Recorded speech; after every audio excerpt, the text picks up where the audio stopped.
Hello, everyone, and welcome back to another relaxing English conversation podcast. I'm Michael, and today we're talking about 3 tiny English words that completely change the way you sound when you speak. And I'm Olivia. Honestly, Michael, this is a topic I really needed because I always get confused between could, would, and should. Sometimes they sound similar to me, and I never know which one fits the situation. You're definitely not alone.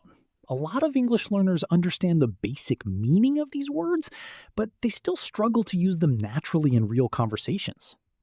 Exactly. I hear native speakers using them everywhere. In offices, cafes, movies, meetings, even simple daily conversations. But when I try to speak, my brain suddenly stops working. That happens because most people learn grammar rules first instead of learning the feeling behind the words. The feeling behind the words. I like that already.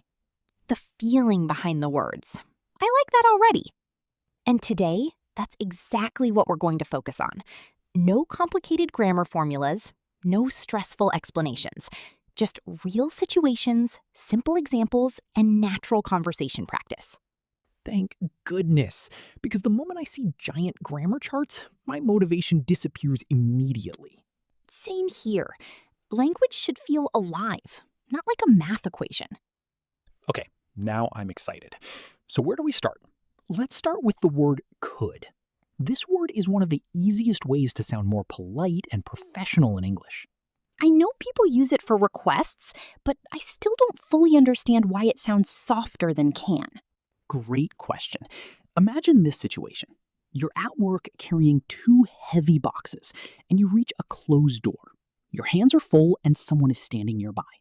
Okay, I can picture it perfectly already. What would you normally say? Probably, can you open the door? Right. That sentence is completely correct. Nobody would think it's rude. But now listen to this version. Could you open the door? Wow.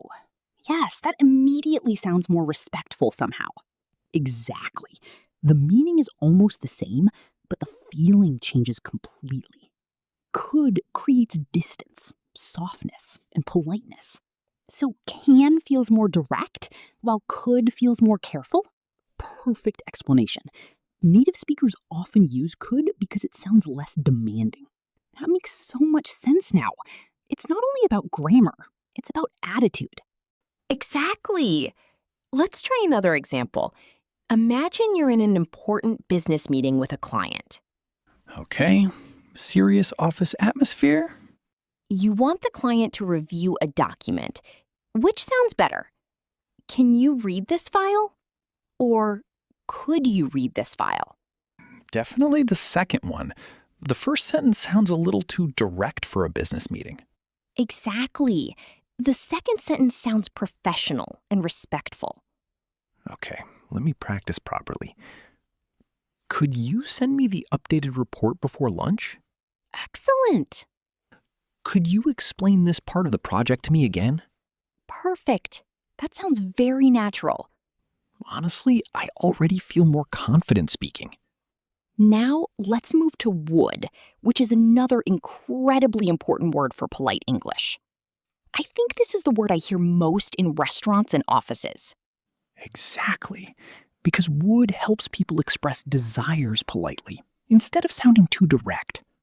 Okay, explain that to me with an example. Imagine you walk into a quiet cafe after a long day at work. The waiter comes to your table and asks what you'd like to order. Easy. I say, I want coffee. And grammatically, that's correct, but emotionally, it sounds a little strong. Really? I never noticed that before. Think about small children. They often say things like, I want candy. I want ice cream. I want toys. Oh no, now I can hear it. Exactly.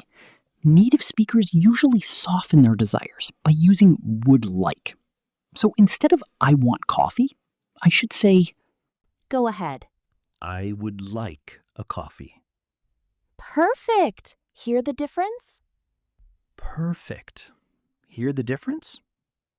Yes. It sounds calmer, more mature, and more polite. Exactly. And this works everywhere. Cafes, offices, airports, hotels, business meetings, everywhere. So if I need to speak with my manager, I shouldn't say, I want a meeting with you? Right. That sounds too aggressive in professional English. Instead, I should say, I would like to schedule a meeting with you. Beautiful. That sounds extremely natural and professional. Wow. These small changes really make a huge difference. Now, here's another important thing. Would is not only for your own desires, it's also used when offering something politely. Oh, yes. Like when people ask, would you like tea or coffee? Exactly. Imagine your coworker looks tired and stressed after a long day. Poor coworker. I already feel bad for them. You want to help politely, which sounds warmer. Do you want help? Or would you like some help? Definitely the second one. It sounds kinder and more caring. Exactly. That's why native speakers use this structure constantly. Okay, let me practice again. Would you like me to help with the presentation? Excellent. Would you like another cup of coffee? Perfect. I'm starting to understand the personality behind these words now. Now let's move to the third word, should. This one feels different already. It is different because should is usually connected to advice or suggestions. Okay, give me a real situation. Imagine your friend is stressed because of work problems. I know that feeling very well. You want to help them. Which sentence sounds better? Talk to your manager. Or, you should talk to your manager.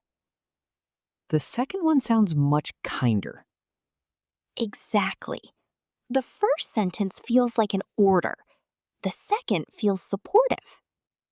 So should gives advice without sounding controlling. Perfect explanation.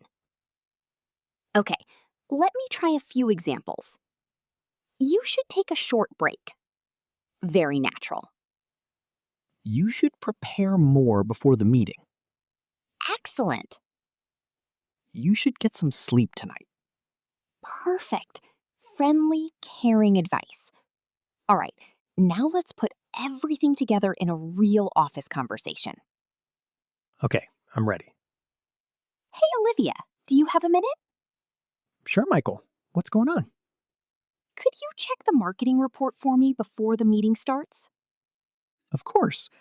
I would like to review the sales numbers too, because some of them looked unusual yesterday. Good idea. We should probably discuss the budget with the finance team as well. I agree. Would you like me to schedule a meeting for tomorrow morning? Yes, that would be great. Thanks a lot. No problem. I'll send everyone the updated schedule this afternoon. See how smooth that conversation sounded? Honestly, yes. And it felt natural because I focused on the situation instead of memorizing rules. Before we finish, let's review everything one last time. Okay. Could you help me with this file? You should take a break. I would like a coffee. Would you like some help? You should take a break. Perfect. You officially sound more natural and professional in English now. And honestly, these words don't feel scary anymore. That's exactly what we wanted. Today's conversation actually felt relaxing instead of stressful. Because learning English becomes easier when you connect emotions with language. I completely agree. And remember this simple idea. Speak English clearly, but speak it kindly. See you in the next episode. Bye, everyone.